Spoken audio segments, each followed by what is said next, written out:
Құрманғазы Сағырбайұлы, Балбырауын.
Достар, Қаршыға KZ каналына қош келдіңіздер. Қаршыға KZ домбыра аспабын заманауи дағдыда үйренуге өте керемет мүмкіндік ұсынып отыр. Сондықтан да біздің каналға қолдау көрсетіп, лайк басуды ұмытпаңыздар. Және назарларыңызға лайфхактар мен жиі қойылатын сұрақтарға жауап береміз. Балбырауын күйде жаттау жеңіл болғанымен, орындаушылық жағынан көп жұмыс қажет етеді. Ол оң қол мен сол қолдың жұмысы. Мысалға, оң қолда қағыстары бұлай болады. Төмен, төмен, жоғары, төмен, жоғары. Осы оң қол жақсы шығу үшін осы қағысты ашық шекте көбірек дайындап ойнай аласыздар. Және де бұл жерде 6 қағыс жүреді. Төмен, жоғары, 4 қағыс тез жүреді да, қалған 2 қағыс, төмен, жоғары қағысы асықпай жүреді. Сонда ол бұлай болады.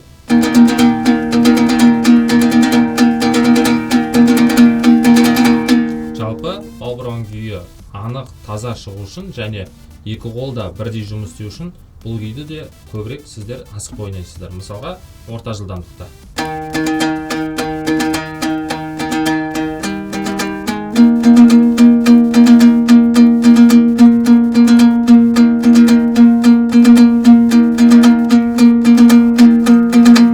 Осылай орта жылдамдықта ерінбей көбірек ойнаңыздар. Сол кезде ғана балбырауын күйі жылдам ойнаған кезде сіздерде анық шығады.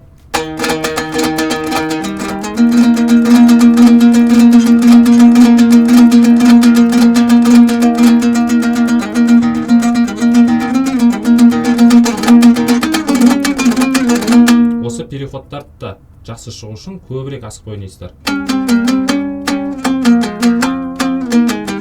Сосын барып бірте-бірте жылдамдық қоса бастайсыздар.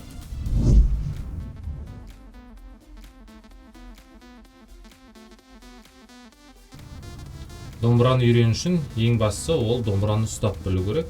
Қалай дұрыс ұстау керек, домбыраның мойны иығыңыздан аспау керек және қатты төмен түсіп кетпеу керек. Және оң қол мен сол қолдың қойылымы, оның барлығы біздің Қаршыға KZ сайтында көрсетілген. Оң қолдың да жаттығулар көрсетілген, сол қолдың да жаттығулар көрсетілген. Соны қарасаңыз болады. Домбыра үйрену тәсілдері ол құйма құлақ, сандық жүйе және де нота жүйесі. Құйма құлақ дегеніміз ол ұстазыңыз сізге көрсетіп отырады, қалай ойнау керек, сіз қайталап отырасыз. Бірақ та ол күй есіңізде көп қалмайды. Сол себептен сандық жүйе немесе нотамен жаттаған дұрыс.